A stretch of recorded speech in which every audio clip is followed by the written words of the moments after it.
Assalamualaikum warahmatullahi wabarakatuh. Oke teman-teman, kembali lagi ke project dari LTMB sendiri, yaitu Pluralisme Project. Nah, pada konten kali ini kita akan membahas terkait dengan hak terkait dengan kebijakan transisi energi yang ada di Indonesia. Nah, sekarang kita kedatangan pemateri hebat dari Walhi nih teman-teman. Nah, mungkin bisa diperkenalkan dirinya dulu, kakak. Oke, perkenalkan dirinya apa nih? Nama, kelas, nomor urut tidak? Nama, kesibukan mungkin kesibukan boleh. Kalau sekarang aktifnya itu sama di teman-teman Walhi, Sulawesi Selatan, bantu-bantu riset dan bantu-bantu juga kalau teman-teman mahasiswa atau berbagai komunitas ajak-ajak diskusi, mungkin beberapa kali diamanahkan untuk ikut. Seperti kegiatan ini, teman-teman dari LTMB UNM ya. Terima kasih banyak juga sudah mengundang Walhi Sulawesi Selatan untuk berbagi dan melalui teman-teman bisa menyuarakan isu lingkungan menjadi lebih luas. Nah, untuk kesibukan sejauh ini memang masih menjadi mahasiswa akhir semester 14 di Universitas Hasanuddin di Kota Makassar tentunya. Dan selain kesibukan mengejar dosen, kesibukan di sini tentunya juga ya itu tadi di Walhi, kalau tidak juga paling bantu-bantu usaha orang tua juga di rumah. Nah, teman-teman mungkin bisa sudah didengar nih terkait dengan kesibukan dari Kak Taufik. Kak Taufik terkait dengan apa kerja-kerja di Walhi ataupun misalnya terkait dengan masih jadi mahasiswa kawan-kawan, masih jadi mahasiswa. Tapi ya tidak masalah, karena ya hak dari orang itu ya beda-beda. Mungkin langsung saja Kak, terkait dengan berbicara tentang transisi energi yang ada di Indonesia itu, bagaimana sih cara memandang sebenarnya arah dari kebijakan transisi yang ada di Indonesia ini, Kak? Menurut bagaimana sih? Oke. Atau arahnya ini transisi energi yang ada di Indonesia itu gimana? Oke. Kalau bicara transisi energi ya dalam kita kembali dulu mungkin ke 5 sampai 6 tahun belakangan ya terkait dengan transisi energi, bahwa 5 sampai 6 tahun belakangan itu kita banyak dijajaki bahwa solusi terbaik dari energi itu adalah ke kendaraan listrik misalnya, seperti itu ya. Kayak segala hal yang kita gunakan ini tidak pakai lagi energi batu bara, tidak pakai lagi energi dari kotor, tapi kita pakai energi listrik yang katanya beberapa tahun itu ramah lingkungan karena dia tidak menghasilkan polusi dan lain-lain sebagainya. Nah, kalau bicara arah sebenarnya ini arahnya menjadi, makanya teman-teman di komunitas yang fokus di lingkungan atau teman-teman di Walhi Sulsel selalu mengatakan bahwa transisi energi ke mobil atau kendaraan listrik itu ilusi. Jadi saya cuma ilusi, jadi kayak bahasanya itu segala hal yang mengarah ke kondisi terkait dengan kendaraan listrik itu cuma janji yang dibuat dan dikatakan sebagai konteksnya itu apa ya, greenwashing mungkin. Greenwashing ya. Kalau greenwashing mungkin yang masih belum itu kayak menjual keberlangsungan lingkungan yang ternyata justru merusak. Jadi kalau bicara arah sebenarnya ini jauh lebih mengkhawatirkan sebenarnya dengan kondisi transisi yang dikatakan tadi bahwa mengarah ke industri listrik, mobil listrik, kendaraan listrik yang selama ini dibangga-banggakan dengan melalui produk kebanggaan Oke Gas kita, Bapak Prabowo Subianto dan wakilnya itu melalui hilirisasi, itu menjadi hal yang sebenarnya isu yang paling besar di negara kita. Dan juga di Walhi Sulawesi Selatan, isu energi ini menjadi isu yang menjadi paling sering kami bahas terkait dengan bagaimana dampak-dampak yang dirasakan, bagaimana gambaran ke depan terkait dengan sekarang yang sebenarnya ini masih bicaranya pemerintah ini masih setengah jalur gitu. Belum sampai pada tujuannya gitu. Belum sampai tujuannya, masih ya mungkin kalau bicara terminal ada 5 baru terminal kedua ini belum sampai ke tempat yang selanjutnya. Jadi kalau bicara arah sebenarnya kalau saya pribadi ya arahnya agak ke pesimis sebenarnya, pemerintah bisa melakukan transisi yang sebagaimana diminta oleh kita semua. Mungkin itu. Sempat disinggung tadi terkait dengan bagaimana sebenarnya mobil yang dibangga-banggakan sebagai mobil listrik. Setahu saya bahwasanya mobil listrik itu menggunakan baterai. Nah, baterai itu kan kalau bisa dikatakan ya dari batu bara juga.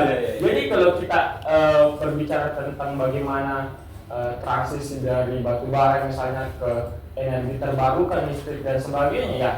Padahalnya saling berhubungan lagi, saling berhubungan ya. Mungkin itu yang tadi dibilang bahwasanya mungkin kalau kita berbicara tentang tujuan pemerintah itu masih belum ditahap setengah lah ceritanya, masih seperempat dari apa yang ingin dituju sebenarnya begitu kan. Sebenarnya kenapa kita penting membicarakan tentang kebijakan dari transisi energi ini untuk masyarakat lah, ataupun misalnya kita memberitahukan kepada teman-teman misalnya di area kampus kah atau semisal masyarakat yang lain terkait dengan kenapa harus mereka tahu terkait kebijakan dari transisi energi ini kan? Oke, sebenarnya kalau bicara kebijakan itu kita tidak jauh dari peraturan yang dikeluarkan oleh negara kita atau pemerintah kita. Yang pertama itu ada sebenarnya awalnya ini dari peraturan yang dikeluarkan oleh peraturan Permen peraturan Menteri ESDM Energi Sumber Daya Mineral nomor 11 tahun 2019 itu tentang pelarangan ekspor biji nikel. Jadi pelarangan ekspor sama seperti ketika ada kemarin ya yang soal ekspor bibit lobster kalau salah ya. Sebenarnya kan kalau kita bisa rawat lobsternya sampai dia dewasa baru kita ekspor itu nilai ekonominya lebih tinggi. Nah ini sama seperti nikel. Jadi pelarangan ekspor biji ini sebenarnya fungsinya jadi bercabang gitu. Fungsi pertama adalah satu untuk meningkatkan perekonomian tentunya, karena dengan melarang ekspor biji itu kita bisa mengolah olahan nikel. Olahan nikel itu ada banyak sebenarnya. Sangat kompleks kalau kita bicarakan terkait dengan nikel yang sebatas nikel dan baterai. Soalnya ada banyak produk-produk, ada stainless steel, ada dan produk logam dan lain sebagainya itu bisa dibuatkan. Itu pun juga bicara baterai, komponen baterai bukan hanya nikel, ada banyak komponen lainnya yang masuk dalam komponen baterai itu. Nah, kenapa kemudian pelarangan ini ada dua fungsi? Fungsi kedua, ini yang memudahkan yang namanya terjadinya itu tadi pengembangan industri-industri yang menjadi lebih banyak. Makanya kemudian yang saya sampaikan tadi terkait dengan bagaimana kebijakan yang ada ini sebenarnya runtut dari awal Undang-Undang nomor 3 tahun 2000 nomor 30 tahun 2009 terkait Undang-Undang Ketenaga Listrikan. Dia itu di situ dia mulai ini agak panjang ya. Saya agak jabarkan dulu terkait dengan kebijakan ini, mungkin lebih ini ya, biar kita awalnya dari kebijakan mungkin kedepannya bisa lari ke dampak dan lain-lain. Di awal itu ada namanya Undang-Undang nomor 30 tahun 2009 itu terkait dengan Undang-Undang Ketenaga Listrikan. Jadi di Undang-Undang Ketenaga Listrikan itu dia melihat di pasal 9 itu ada yang dikatakan bahwa kepentingan listrik ini bisa digunakan untuk dua. Yang pertama itu kepentingan umum dan yang kedua itu kepentingan pribadi. Kepentingan pribadi. Dijelaskan lagi di pasal 13-nya apa yang dikatakan dengan kepentingan pribadi itu tadi adalah badan usaha milik swasta, negeri, daerah, milik perseorangan, dan milik swasta. Ini menjadi pertanyaan bahwa ternyata sosok Aldi itu bisa bikin industri sendiri ternyata. Begitu modelnya. Jadi sebenarnya kita sudah diajaki mulai dari undang-undang. Belum lagi larangan PLTU batubara yang sempat muncul melalui Perpres 112 tahun 2022 yang mengatakan bahwa PLTU batubara di negara kita itu sudah dilarang. Tapi kecuali gitu. Nah ini undang-undang Indonesia ini selalu ada kecualinya. Jadi kayak kita undang-undang ini tidak boleh ada batubara kecuali, nah diurutkan lagi di pasal 3 di ayat 1 atau ayat 2 itu dia jelaskan bahwa ini untuk kepentingan proyek strategis nasional. Ketika dilacak lagi apa proyek strategis nasional, ternyata industri nikel ini masuk. Iya, tapi dia bahasanya bukan industri nikel, dia langsung ke perusahaan-perusahaan yang diberikan izin memang gitu. Nah makanya kemudian kenapa kebijakan ini mulai dari pelarangan ekspor biji. Ini pelarangan ekspor biji nikel ini menjadi jalan lainnya lagi bahwa ternyata dalam pelarangan itu kita disuruh untuk mengolah nikel sendiri sampai pada produk baterai, dan mungkin dalam ujungnya nanti negara kita sudah bisa memproduksi mobil sendiri atau kendaraan listrik sendiri, dan itu menjadi katanya menjadi percepatan ekonomi untuk perekonomian, untuk tenaga kerja dan lain-lain yang sampai sekarang masih kita pertanyakan. Makanya kemudian dalam konteks kebijakan sebenarnya melalui Undang-Undang Ketenagalistrikan yang nomor 3 tahun 2009, Undang-Undang Perpres 112 dan juga terkait dengan bagaimana proyek strategis nasional, itu sebenarnya hal-hal yang merujuk pada ternyata industri kita ini sudah dilegalkan sejak awal. Jadi dia itu sudah dikasih jalan melalui kebijakan yang dilahirkan oleh pemerintah agar mereka tetap berjalan gitu, agar mereka tetap berjalan. Jadi kalau bicara kebijakan yang ada, mungkin itu yang menjadi permasalahan. Makanya kenapa kemudian industri nikel itu selalu menghasilkan produk-produk energi terbaru dalam konteks energi PLT batubara yang baru, karena dalam proses peleburan itu energinya tidak bisa dipasok sama PLN gitu, karena dia butuh energi yang jauh lebih besar. Makanya tiap peleburan, dalam peleburan nikel itu ada namanya smelter. Smelter ini semacam teknologi ceritanya. Teknologi ini, smelter ini tidak bisa jalan ketika energinya tidak cukup, dalam tanda kutip pemasok energinya tidak cukup. Makanya dia butuh PLT batubara untuk memasok energi ke smelter agar bisa meleburkan nikel. Makanya kemudian pengecualian di undang-undang tadi, di Perpres tadi yang 112 terkait dengan PLT batubara, pengecualian terhadap proyek strategis nasional, ternyata itu. Jadi smelter ini bisa masuk, PLTU ini bisa masuk di smelter karena undang-undang itu tadi Perpres 112. Makanya kenapa kemudian para aktivis atau para pegiat lingkungan ini selalu menyuarakan revisi Perpres 112, karena di situ memang menjadi hal yang dipertanyakan. Masa iya PLTU dilarang tapi ada kecuali untuk kecuali untuk industri. Makanya kita biasa bahasanya tolak PLTU industri. Karena PLTU batubara kan sudah lama kan, untuk yang kayak misal di Jawa kan udah banyak PLTU batubara. Kenapa dilarang? Ternyata dia dilarang. Ternyata dilacak-lacak, kok ternyata bisa untuk kepentingan smelter, untuk kepentingan industri. Dia karena kebijakannya seperti itu. Memang agak ini sudah sudah dikonsepkan lebih awal lah. Jadi kenapa dia bisa tetap eksis, karena memang sudah dijalankan lebih awal, dan bahasanya payung hukumnya sudah dibuatkan lebih dahulu. Begitu mungkin. Atau misal pada saat dijalankan ya ada orang yang mengkritik, ya dibuatkan lagi payung hukum. Iya, itu ada. Iya, itu ada di pasal 162 itu Undang-Undang Minerba nomor 30 tahun 2000, nomor berapa ya? Saya lupa nomor 3, Undang-Undang Minerba nomor 3 tahun 2020. Itu ada pasal 162 bahwa barang siapa yang menghalang-halangi perusahaan yang sudah memiliki izin usaha pertambangan, itu didenda jadi 100 juta. Jadi bayangkan, jadi kita ini kena dampak oleh industri yang sudah dikasih izin melalui undang-undang dan izin usaha. Ketika kita kena dampak, kita mau bersuara, mungkin kata pemerintah bahaya, harus kita kasih dulu ini orang. Jadi kita kasih undang-undang lagi untuk cut orang-orang yang bersuara itu. Makanya ada lagi pasal 162. Makanya Perpres 112, pasal 162 di Minerba ini menjadi hal yang sebenarnya ketika ditanyakan tadi arahnya kemana, ya apakah ini arahnya untuk perusahaan atau arahnya untuk kemana? Karena kalau misalnya arahnya untuk kesejahteraan masyarakat kan itu, ya kita boleh berdebat sebenarnya kalau arahnya ke sana. Karena jangankan untuk bersuara atau ikut dalam euforia penolakan, itu pun juga ketika kita bersuara dalam bentuk kebebasan kita mendapatkan hak, itu sudah di-cut juga melalui undang-undang itu tadi. Siapa yang mau didenda dengan seperti itu oleh undang-undang? Makanya kemudian hal-hal yang menjadi masalah di negara kita dalam konteks kebijakan terkait energi adalah, satu, kita dibuat patuh dengan hadirnya, dan yang kedua, kita dibuat diam oleh hadirnya. Jadi ada dua ini. Patuh dalam konteks pertama itu ya mau gimana karena sudah ada aturan, dan yang kedua ya harus gimana lagi karena dilarang bersuara. Jadi sangat kompleks sekali yang bicara transisi energi. Begitu mungkin.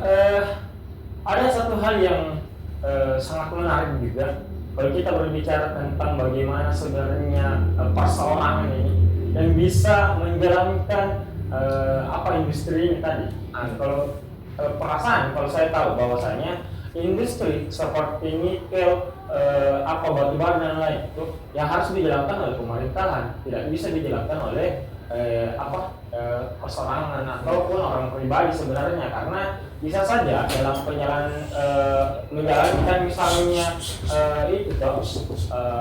sangat merugikan lah bagi pemerintahan sendiri ataupun misalnya bagi masyarakat itu sendiri, itu yang paling sangat mungkin harus dikritik, dikritik lagi lah ceritanya. Apalagi kalau saya misal teman-teman sekalian, kalau kita berbicara tentang permasalahan tentang energi yang ada di Indonesia ini, transisi energi ataukah pencemaran lingkungan dan lain, sangat sulit untuk didapatkan ya Kak, karena pasti kita harus cari terlebih dahulu, karena dalam algoritma TikTok misalnya ataukah misalnya Instagram, kalau kita tidak buka sendiri ya tidak akan muncul tentang pembahasan seperti itu. Sangat sulit untuk dilihat sebenarnya di sosial medianya. Tapi itu lagi, kita datang sebagai misalnya pengkaji ya, kita menjelaskan tentang itu tadi, dampak bagi masyarakat toh. Nah begitu. Terkait dengan sudah dijelaskan tadi terkait dengan arah dan kebijakan dari industri ataupun misalnya terkait dengan undang-undang yang membahas terkait dengan hal itu kan. Mungkin bisa juga kita bahas tentang apa saja sih dampaknya bagi masyarakat sebenarnya terkait dengan kebijakan dari transisi energi ini. Oke. Jadi saya ulang lagi bahwa kebijakan tadi itu kalau bicara energi sebenarnya sebelum kita mengarah ke dampak ya. Kalau bicara energi itu ada, mungkin kalau bicara terkait dengan undang-undang yang paling familiar itu tadi memang ada hanya dua sebenarnya yang terkait dengan yang pertama itu Undang-Undang Nomor 30 Tahun 2009 tentang ketenaga listrikan yang disinggung tadi soal kepentingan pribadi. Yang kedua adalah Perpres 112 terkait dengan PLT batubara, bagaimana pengecualiannya terhadap smelter dan proyek strategis nasional yang untuk pertambangan, dan mungkin efeknya adalah itu tadi terkait dengan Undang-Undang Minerba nomor 30 tahun 2020 nomor 3 tahun 2020 terkait dengan siapa yang menghalang-halangi. Jadi 3 undang-undang ini mulai dari yang pertama sampai yang ketiga ini menjadi masalah sebenarnya. Nah, terkait dengan undang-undang yang hadir ini memberikan dampak itu sebenarnya kita bisa baca banyak sekali ya di catatan akhir tahun, entah itu di catatan akhir tahun Wali Sulawesi Selatan, Wali Sulawesi Tengah, Wali Sulawesi Tenggara. Karena bicara nikel, saya mungkin agak bicara sejarah sedikit, di dunia ini bicara nikel itu 52% cadangan nikel itu ada di Indonesia. Jadi lebih dari 50% dunia cadangan nikel dunia itu ada di Indonesia, dan tersebar hanya di 4 provinsi, dan 3 provinsi ada di Sulawesi Selatan, itu di Pulau Sulawesi. Yang pertama di Sulawesi Selatan, yang kedua di Sulawesi Tengah, dan yang ketiga di Sulawesi Tenggara. Sisanya itu di Maluku. Makanya 4 provinsi ini menjadi 52% cadangan nikel dunia. Kalau kita lihat Pulau Sulawesi kita ini bentuk K-nya ini bentuk K kesengsaraan sepertinya. K-nya ini dibuat dari K kesengsaraan. Iya, karena sebenarnya ini bisa mengarah ke kemakmuran karena kita punya cadangan banyak, tapi arah-arahnya bagaimana pengelolaan justru membuat orang-orang ini sengsara dalam tanda kutip. Nah, yang paling besar dampaknya kita tahu bahwa salah satu perusahaan terbesar yang sudah lama juga, yang dulu disebut PT Inco atau sekarang disebut PT Vale Indonesia, sudah beroperasi lebih dari 70 tahun. Itu sekarang menjajaki Sulawesi Selatan di bagian utara, jadi sekitar Luwu sampai Luwu Timur itu dijajaki oleh PT Vale, dan mereka itu sudah memiliki konsesi atau izin pertambangan itu sampai pada 77.000 hektar. Itu sudah banyak sekali, dan 17.000 hektar lebih itu berkonflik dengan masyarakat di blok Tanah Malia di daerah Luwu Timur. Nah, permasalahan ini mereka konflik dengan para petani merica. Makanya konfliknya adalah persoalan dengan pertambangan ini adalah ketika memang ini konteks ini untuk mesejahterakan masyarakat, lalu kenapa masih ada yang menolak itu? Itu kan pertanyaannya.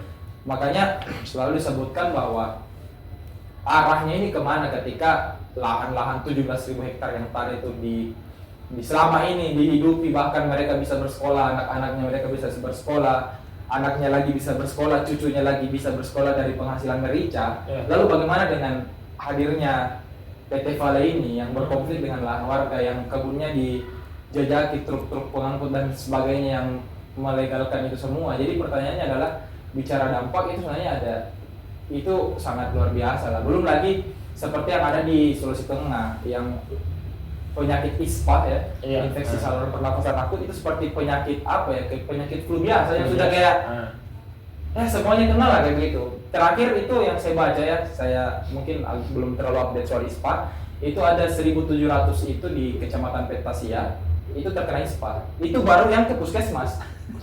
Belum yang cuma tiduran di rumah, belum yang mengira cuma batuk biasa atau apa. Iya. Ini baru mereka yang melapor ke puskesmas atau memeriksa diri ke puskesmas. Itu sudah 1.000 satu kecamatan saya, itu sudah 1.000. Makanya dampak-dampak ini menjadi permasalahan besar. Ini ada di Sulawesi Selatan tadi terkait dengan tanaman merica, ada juga di tadi terkait kesehatan di daerah apa tadi, Sulawesi Tengah. Dan di Sulawesi Tenggara terakhir di Morosi ya, di salah satu daerah juga di Sulawesi Tenggara itu juga, di Sulawesi Tenggara khususnya itu memang paling banyak bicara industri serius kalau di Sulawesi Tenggara. Dan terakhir juga saya sempat juga banyak cerita sama ada salah satu akamsi juga yang tinggal di daerah Morosi. Dia memang betul-betul masyarakat desa mendapatkan dampak seperti iritasi, gangguan pernapasan, bahkan tambak-tambak ikan itu, ikan bandeng menjadi mati semua sebenarnya di sana. Jadi kayak karena panasnya ini suhu dari fly ash dan bottom ash yang berasal dari pertambangan itu membuat masyarakat di sana terganggu, dan bahkan binatang yang ternak-ternak mereka atau tambak-tambak mereka juga luar biasa hancur. Bahkan sempat satu tambak itu, saya lupa nama desanya, Tani Indah kalau nggak salah, desa Tani Indah kalau nggak salah, mohon maaf kalau misal bisa dikoreksi. Itu sempat satu masa itu dalam sehari itu ikan bandengnya mengapung semua. Karena panas dari ini limbah-limbah industri itu. Makanya ketika bicara dampak, yang pertama kesehatan sudah jelas. Teman-teman bisa cari. Bukan dari segi masyarakat di Tapak, juga dengan para pekerja ya, para buruh yang bekerja di pabrik itu, apalagi ya dengan mereka-mereka yang kerja di sana. Cuman kan mau gimana lagi untuk melangsungkan kehidupan itu menjadi pertanyaan juga. Cuman yang kedua lagi, bagaimana dengan lahan-lahan yang dirampas begitu. Belum seperti kayak video-video yang sempat viral di daerah Seko yang kayak tiba-tiba kebunnya digerogoti oleh bulldozer dan lain-lain. Itu kan kayak pertanyaan loh, kalau misal memang ini ada undang-undangnya, kenapa tidak mulai sosialisasi lebih dulu? Kenapa dalam proses eksplorasi tidak ada proses yang namanya pertemuan antara perusahaan dan warga? Kan itu lebih kayak menjelaskan bahwa warga nanti ini dampaknya seperti apa, karena bagaimanapun warga di sana yang paling merasakan dan paling mendapatkan manfaat dari lingkungannya di situ. Jadi pertanyaannya seperti itu. Dan yang terakhir adalah bukan dari dirinya dia yang bermasalah. Misal ya, saya tinggal di daerah pertambangan, saya tidak sakit, saya tidak iritasi, tapi ternak saya, tambak saya dirusak kan sama saya tidak bisa hidup begitu. Belum lagi nelayan-nelayan yang di pesisir. Sampai sekarang ya, saya sambung lagi di daerah Luwu Timur dalam waktu setahun itu sudah ada 5 konsesi yang dikeluarkan oleh pemerintah, dan ada sekitar 21.000 hektar hanya di sekeliling daun-daun tauti di Luwu Timur. Jadi 21.000 hektar ini dari 5 perusahaan yang mendapatkan izin konsesi, ini sebuah bentuk bahwa Danau Tauti ini menjadi kehidupan masyarakat di Luwu Timur, menjadi kayak ceritanya surga bagi mereka. Cara mereka tangkap ikan, airnya dari sana, segala bentuk yang mereka konsumsi dari sana. Dengan hadirnya pertambangan dan konsesi ini, bagaimana dengan 10 tahun ke depan Danau Tauti ini? Bagaimana dengan aliran Danau Tauti nanti yang kita semua di daerah-daerah hilir ini bagaimana seperti itu? Jadi kayak memang ini menjadi sebenarnya masalah bahwa ketika memang pertambangan dan hilirisasi nikel dan lain-lain sebagainya dengan janji-janji transisi energi ini, bagaimana dengan masyarakat-masyarakat yang disebutkan tadi, masyarakat di Sulawesi Tenggara yang terkena dampak dari perusahaan-perusahaan seperti VDNI di Sulawesi Tengah dengan INIP dan lain-lain, Sulawesi Selatan dengan PT FAL, itu menjadi pertanyaan bahwa ini masih beberapa perusahaan ya. Kalau mau sebut semua, ini bisa kita full satu papan ini yang bisa berdampak terhadap masyarakat di daerah Tapak. Cuman ya itu mungkin tadi dampak-dampak yang dirasakan memang ya sangat besar. Jadi kalau bicara dampak ya selain kesehatan dan gangguan-gangguan yang lain ya mata pencarian perekonomian. Iya, perekonomian juga hilang. Jadi itu mungkin kalau bicara dampak. Ya, bisa dipastikan bahwasannya dalam perlindungan hak bagi masyarakat itu sudah tidak efisien dan tidak efektif sebenarnya. Dan peran pemerintah yang dipertanyakan di sini. Bagaimana pemerintah saat ini yang tidak melihat warganya, yang melihat misalnya warganya yang sedang sakit, tidak melihat dari peningkatan ekonomi ya. Berbicara tambang, pemerintah berpikiran bahwa daerah tersebut akan menjadi bentuk peningkatan ekonomi terbesar misalnya. Tapi di lain sisi, kalau kita lihat bahwasanya pekerjaan di sana itu bukan masyarakat asli di sana. Dan juga kalau kita berbicara tentang misalnya pendapatan, mana mungkin masyarakat di sana hanya tertuju satu pekerjaan saja, begitu. Sangat disayangkan lah kalau kita berbicara tentang kebijakan pada saat ini. Mungkin ya pemerintah bisa mendengar harus lah, karena ya di lain sisi ada hal yang memang perlu diupayakan dalam melihat masyarakat sekarang, apalagi kalau semisal tambangnya ya dimiliki oleh orang pribadi ya sangat bermasalah saya rasa. Pak Ali nanti punya tambang sendiri. Jadi sebelum disambung juga sebenarnya juga fenomena-fenomena lainnya juga yang paling viral itu ya greenwashing ini sebenarnya. Yang kayak ceritanya yang katanya PT perusahaan yang paling berkelanjutan PT Vale yang melakukan reboisasi, ternyata ya daya serap karbon pohon yang dia tebang dengan yang baru dia tanam itu beda. Jadi daya serap karbon pohon yang berusia 80 sampai 200 tahun memiliki kadar 70%, dia bisa menyerap. Bagaimana? Jadi dia mau tanam beberapa ribu juga, kalau dia tebangnya sampai berapa kertas sama juga. Tapi orang cuma lihat, oh iya dia tanam pohon karena dia sudah tebang, dia sudah melakukan deforestasi, bagus PT-nya karena dia lakukan reboisasi penanaman. Cuman kalau dilacak lagi itu tidak seperti itu. Makanya pengetahuan terkait dengan daya serap karbon ini kan bukan pengetahuan yang muncul seperti dikatakan tadi yang di TikTok status tiba-tiba muncul daya serap karbon sekarang sudah tidak seperti menyerap yang dulu, kan tidak seperti itu. Tapi pengetahuan ini pengetahuan yang betul-betul kita yang cari, kita yang lacak, kita yang betul-betul kenapa lingkungan saat ini kita mungkin kenapa bukan yang kita tiba-tiba nonton bola muncul iklan, tidak seperti itu. Makanya kayak yang disampaikan Ali betul-betul memang real ya, kita bahasanya algoritma ini memang nggak mengarah ke sana. Entah ini diatur oleh mereka juga, saya mau positif thinking, semoga tidak ya. Kalau iya betul-betul berarti sudah sangat luar biasa ya permainan mereka. Jadi itu mungkin fenomena greenwashing juga ini bahasanya kayak apa ya, kayak pembohongan publik ini memang kalau saya lihat ya itu berguna, sangat berguna untuk membohongi kita semua. Makanya ruang-ruang seperti ini semoga menjadi ajang untuk memutarbalikkan fakta mereka. Seperti itu aja kita bisa bikin bahwa ternyata tidak seperti yang mereka bilang. Kita juga punya data ya.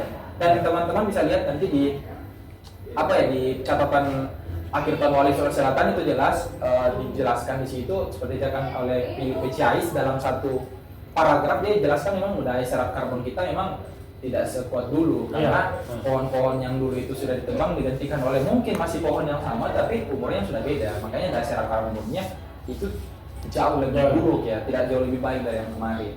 Seperti itu.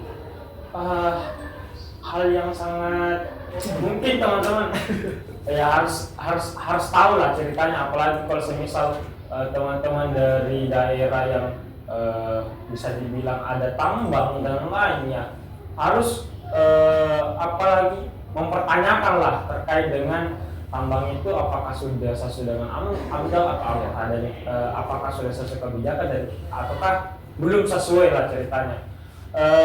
Bisa jadi Kak, semisal kan kalau kita berbicara tentang AMDAL, kebanyakan perusahaan itu pasti harus ada AMDAL-nya juga. Nah, di lain sisi ada perusahaan sebenarnya yang pada saat ditanyakan AMDAL-nya malah mempenjarakan. Nah itu yang paling hal yang paling mungkin harus dipertanyakan lagi, karena kan AMDAL ini adalah bentuk hal yang umum yang bisa dilihat oleh masyarakat terkait dengan bagaimana sebenarnya industri ini berjalan. Ataukah semisal masyarakat memang perlu tahu terkait dengan hal itu, sehingga nantinya di daerahnya itu apakah misalnya terganggu aktivitas mereka ataukah tidak. Tapi di lain sisi Kak, ada banyak perusahaan yang pada saat ditanyakan amdalnya malah marah-marah, Iya. malah mempertanyakan lagi kepada masyarakat kenapa harus mereka tahu, ataukah misalnya malah lebih buruknya mempenjarakan lagi. Iya. Kenapa misalnya saya ditentang ini untuk Iya. mendirikan industri ini, ataukah dia halang lah ceritanya. Nah, mungkin itu sudah dijelaskan tadi. Itu ada contoh kasusnya di daerah warga desa Torobulu sebenarnya yang Bapak Andi Firmansyah sama Ibu Aslili. Jadi mereka itu menanyakan AMDAL yang dari perusahaan tertentu di sana. Cuman itu tadi dianggapnya mereka ini sebagai orang yang menghalang-halangi, padahal sebenarnya AMDAL ini adalah dokumen publik yang harus bisa diakses oleh semua orang. Yang bukan kita tidak cuma mengakses lagu-lagu yang ingin kita dengarkan, tapi akses AMDAL itu adalah dokumen publik yang kita bisa lihat bahwa ternyata di daerah ini nanti kalau ada tambang mungkin di desa ini akan banjir setiap bulan ini. Kan itu perlu untuk pengetahuan masyarakat agar mengantisipasi dampak-dampak itu sebenarnya. Karena bicara pertambangan itu pasti ada dampak-dampak atau bicara efek samping dari hasil itu. Makanya kemudian AMDAL ini perlu jadi dokumen publik biar bisa menjadi suatu data yang konkret agar warga atau siapapun itu bisa aware bahwa ternyata hadirnya pertambangan ini ada hal yang dia wariskan seperti itu. Makanya itu yang dilakukan oleh Bapak Andi Firmansyah dan Ibu Aslilin yang sempat viral akhir tahun lalu karena mereka sempat ditahan juga.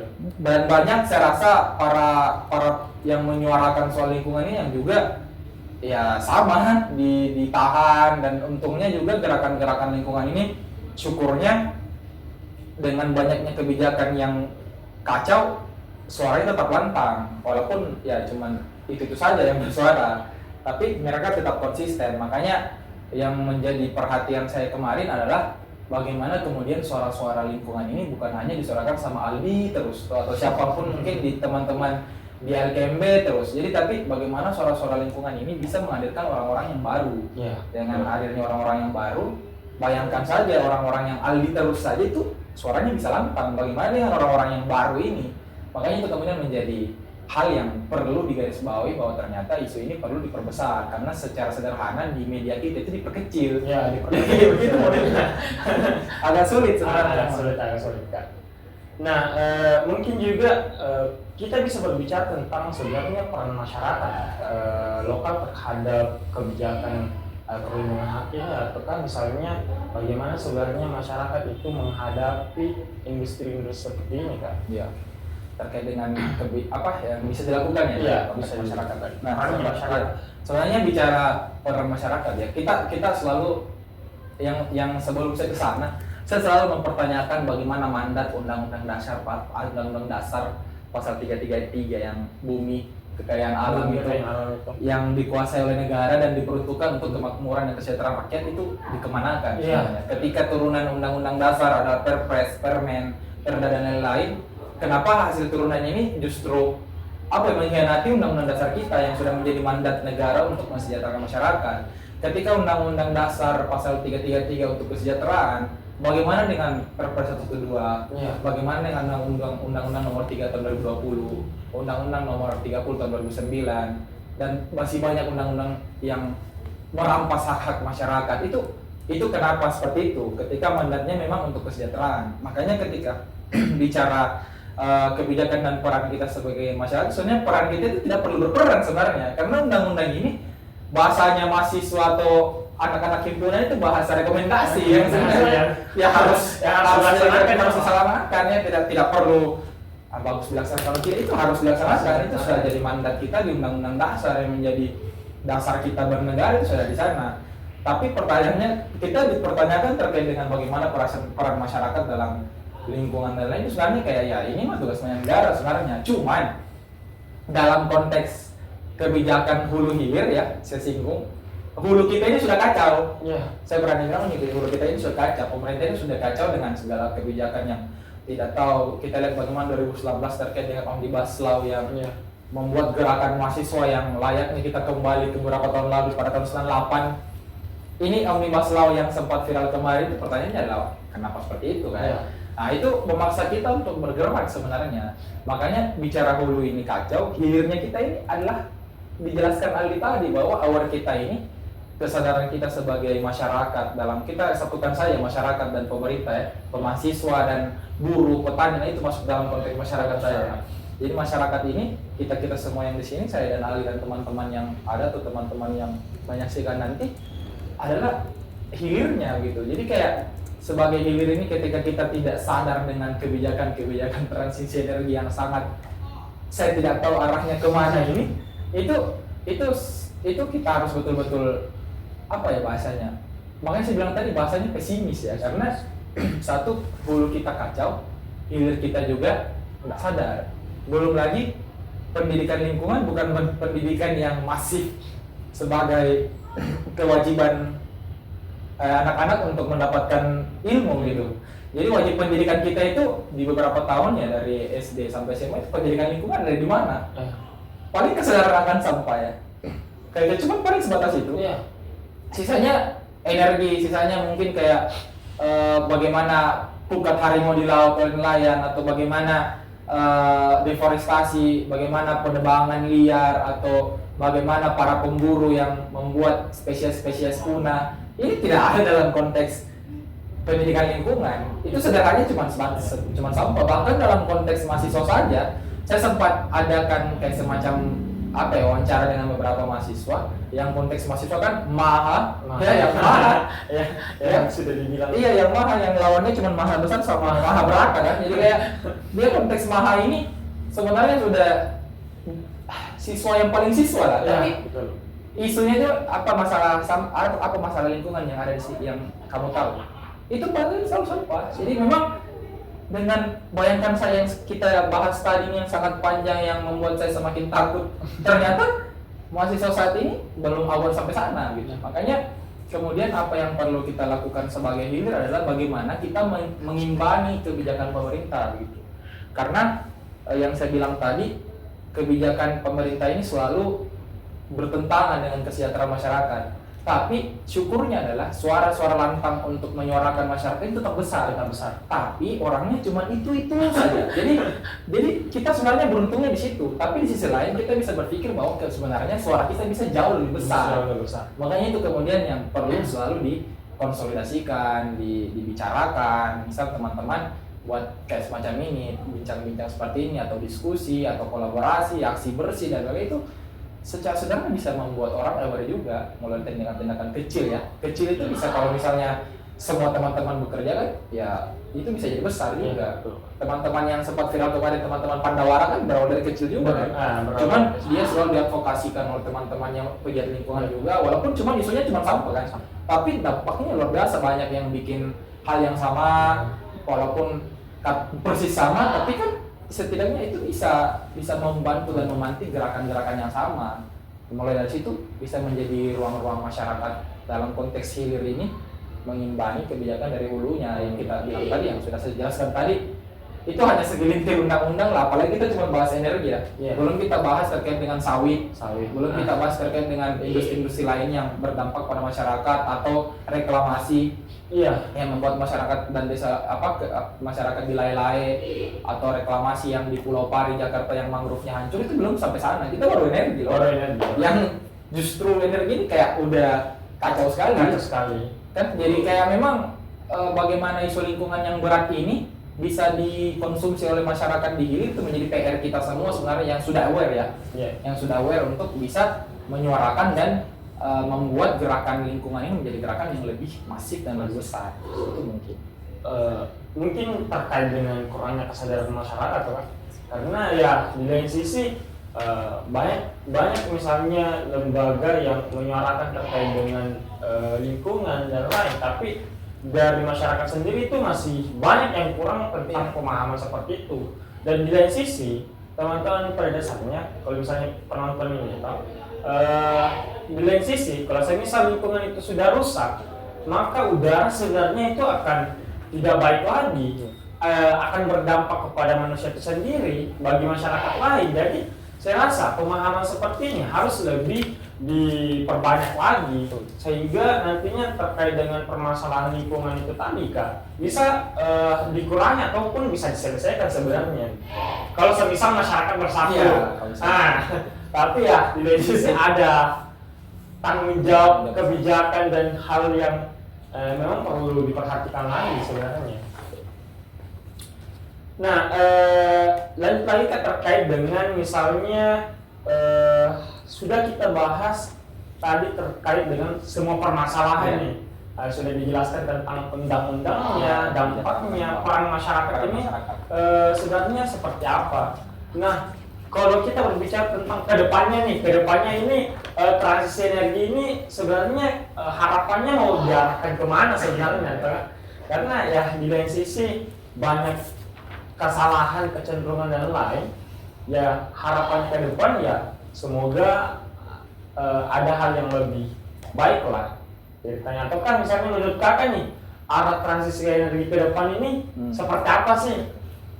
Oke, kalau bicara arah transisi energi ini ke depannya seperti apa, dari apa yang saya dapatkan dan apa yang saya pelajari ya, memang masih banyak PR ya, kan sudah ada namanya PL tenaga listrik matahari, tenaga angin kan sudah ada, cuman ternyata di beberapa tempat itu masih memberikan dampak sebenarnya. Misal kayak tenaga angin itu bisa berdampak pada ekosistem burung yang kena baling-baling dan lain-lain kan, yang bisa mati dan lain-lain. Terus kayak bicara dia mengambil lahan yang cukup besar juga, bisa jadi mungkin lahannya sebenarnya bisa dibuka untuk masyarakat, itu berubah jadi baling-baling yang besar untuk energi, kan itu bisa jadi konflik juga. Cuman pertanyaannya adalah bagaimana kemudian konflik-konflik yang terjadi terkait dengan transisi energi ini tidak lebih buruk dari konflik yang ini yang ada di proyek hilirisasi nikel ini. Makanya kemudian ketika kampanye dilakukan paslon nomor 2 kemarin yang membangga-banggakan hilirisasi, ini menjadi pertanyaan bagi teman-teman yang sudah aware sebenarnya bahwa ini hilirisasi ini kita memang pertumbuhan ekonominya itu kita bisa bilang kita jadi kaya sebenarnya. Karena bayangkan saja negara kita ini punya 50% cadangan nikel di dunia, bisa memproduksi sendiri produk mobil, dipasarkan di berbagai dunia. Bayangkan Indonesia bisa kayak apa. Cuman pertanyaan kayaknya ke siapa? Ya. Itu lagi kan? Itu lagi yang menjadi pertanyaan. Memang kita tetap menjadi negara kita akan menjadi kaya dengan anugerah yang diberikan oleh Tuhan di negara kita. Tapi pertanyaannya bagaimana pengolahannya ternyata dikelola oleh yang kaya itu terus, yang miskin semakin miskin. Makanya kemudian bicara mengenai transisi energi, sempat banyak pembahasan terkait dengan energi nuklir, energi angin, dan matahari. Memang sebenarnya belum sampai kita di teman-teman di Walhi dan beberapa rekan-rekan itu belum menemukan mengenai jalan terbaik ya untuk bagaimana dengan transisi energi itu. Tapi terkait dengan hilirisasi ini, itu kenapa sangat dibangga-banggakan oleh pemerintah, sedangkan dalam praktiknya itu ternyata masyarakat justru banyak yang merasa sengsara. Belum lagi dengan para pekerja yang dikatakan ya kerjanya kesana saja, kan begitu sekarang kecenderungannya teman-teman yang selesai mungkin pendidikan langsung kerja di tambangan dan entah apapun itu di mana dan lain sebagainya. Itu menjadi pola yang terjadi saat ini, bahwa industri hilirisasi nikel pertambangan menjadi industri yang satu mensejahterakan para pekerja, membuka lapangan pekerjaan. Dua, kadang-kadang menjadi pertumbuhan ekonomi bagi masyarakat ya. Cuman itu lagi tadi bahwa dampak-dampak yang dirasakan ini ternyata tidak berkeadilan konteksnya. Makanya di Walhi itu bukan berarti Walhi menolak pembangunan, tapi bagaimana pembangunan itu selaras dengan keadilan yang ada pada masyarakat ditapak gitu. Karena mau bagaimanapun kita bersuara besar lantang menolak pertambangan, ketika masyarakat ditapak merasa ya fine, tidak apa-apa, kita tidak bisa bergerak juga ceritanya. Karena gerakan yang paling besar adalah gerakan yang lahir dari paling bawah. Apa bahasanya, gerakan akar rumput ya, dari akar rumput, suara akar rumput. Makanya suara-suara ini menjadi kita perlu yang namanya di Walhi banyak melakukan yang namanya pengorganisasian di masyarakat tapak, sosialisasi dan lain, bahwa bahayanya ini bukan persoalan saya dengan adanya tambang, bukan persoalan saya tidak bisa menanam merica. Dengan adanya pertambangan di Morosi dan di daerah Konawe dan beberapa daerah di Sulawesi Tenggara, bukan hanya pada tambak saya mati, bukan, tapi dampak ekologisnya perlu dilihat. Makanya dalam konteks perlawanan, gerakan-gerakan yang kita lakukan ini untuk mempelajari di masyarakat itu bukan dalam konteks ekonominya terganggu, tapi ekologinya akan bermasalah juga gitu. Makanya sekarang yang menjadi masalah kadang adalah semakin besar suara masyarakat tergantung dari peningkatan ekonomi yang didapatkan. Semakin besar hasil didapatkan dari tambak bandeng, semakin besar perlawanan. Jadi tapi itu yang menjadi PR kita semua, menyadarkan masyarakat bahwa dengan hadirnya tambang ini itu membuat tambak anak akan hilang beberapa waktu ke depan. Bukan berarti musiman tambaknya jadi banyak penghasilannya atau ke depan jadi tidak banyak penghasilan, tidak, tapi ke depannya akan bisa jadi longsor, banjir. Terakhir kita lihat banjir terparah Morowali kan. Yang pertanyaannya adalah apakah ini banjir musiman? Kan tidak. Pertanyaannya apakah banjir ini adalah hasil dari proyek-proyek pertambangan itu? Ya silahkan dijawab sendiri, saya tidak mau jawab. Makanya ini menjadi pertimbangan bahwa ternyata banyak kerusakan ekologis, banyak bencana-bencana yang terjadi itu bukan bencana yang sebenarnya terjadi tiap musim, tapi bencana yang terjadi setelah hadirnya perusahaan-perusahaan yang dikatakan tadi bisa mensejahterakan masyarakat dalam konteks transisi energi. Makanya itu menjadi perdebatan panjang sebenarnya. Makanya ketika dipertanyakan kepada misal saya nih sama teman-teman kayak kenapa ini perusahaannya hadir terus, kenapa tidak dilawan? Ya karena memang masyarakatnya tidak melawan, makanya kita perlu pengorganisasian di masyarakat untuk bisa menggerakkan gerakan-gerakan dari akar rumput supaya mereka bisa aware dan bisa terhindar dari kerusakan-kerusakan ekologis yang jauh lebih besar. Mungkin di Sulawesi Selatan kita sudah dijajaki dengan energi. Mungkin di tempat-tempat lain ada sawit, ada isu lain reklamasi atau banyak hal-hal tambang pasir laut itu banyak lagi. Itu masih ada undang-undang yang berbeda lagi. Polanya juga sama lagi. Yang bersuara akan dijatuhkan hukuman lagi, itu sama polanya. Jadi pertanyaan yang mana sebenarnya yang menjadi prioritas pemerintah itu menjadi ya tentunya masyarakat sendiri sebenarnya. Mungkin itu terkait dengan bagaimana peran dari masyarakat juga ke depan. Ya, sangat menarik pembahasan kita terkait dengan transisi energi ini. Mungkin terakhir nih Kak, pesan untuk mahasiswa ataupun misalnya penonton dan masyarakat lah ceritanya terkait dengan transisi energi ini Kak. Oke. Ada pesan-pesan ya? Pesannya. Pesan. Mungkin pesannya adalah gerakan lingkungan ini bukan gerakan yang digerakkan oleh teman-teman wali, bukan gerakan yang digerakkan oleh teman-teman yang komunitas yang fokusnya di lingkungan, tapi gerakan lingkungan ini gerakan kolektif semua kalangan, mau muda, mau tua, mau bayi baru lahir, itu semuanya harus bergerak. Karena bicara lingkungan ini, apa yang dilakukan di Sulawesi Selatan, apa yang dilakukan oleh pengurukan pasir di Sulawesi Selatan, energi di Sulawesi Selatan, sawit-sawit di Sulawesi Selatan, itu berdampak terhadap masyarakat yang ada pulau yang jauh di sana. Jadi semua apa yang dilakukan di daerah kita di pertengahan Sulawesi Selatan, di daerah Luhut Timur, pertambangan, yang lain-lainnya, semuanya itu berdampak pada masyarakat yang jauh di sana, yang tidak tahu apa-apa. Makanya gerakan lingkungan ini bukan cuma gerakan yang ada di mahasiswa, tapi gerakan petani, gerakan buruh, gerakan semua kalangan. Makanya saya bilang tadi terkait dengan pesan, ketika hulu kita rusak, hilir kita juga harus bagus untuk melawan hulu itu. Hilir sebagai kita masyarakat dan hulunya sebagai pemerintah. Makanya bicara pesan bagaimana kebijakan kita sudah tahu. Katanya orang-orang, saya sempat diskusi sama mahasiswa beberapa waktu lalu, pemerintah tidak bisa diharap katanya. Makanya ketika pemerintah tidak bisa diharapkan, setidaknya kita bisa menjadi harapan. Jadi harapan itu sebenarnya bukan datang dari pemerintah, tapi kita sendiri yang membangun harapan itu. Mungkin itu. Sangat Mario Teguh. Terima kasih. Oke. Mungkin itu saja kawan-kawan terkait dengan diskusi kita kali ini kan terkait dengan transisi energi yang ada di Indonesia. Nah, di lain sisi juga mungkin penutup nih Kak. Kalau saya misal di LTM itu kan ada salamnya tersendiri. Nah, kalau saya semisal bilang salam keberagaman, mungkin bisa dijawab dengan Harmony University. Harmony University. Oke. Mungkin bisa. Salam keberagaman. Harmony University. Oke, mungkin itu saja kawan-kawan.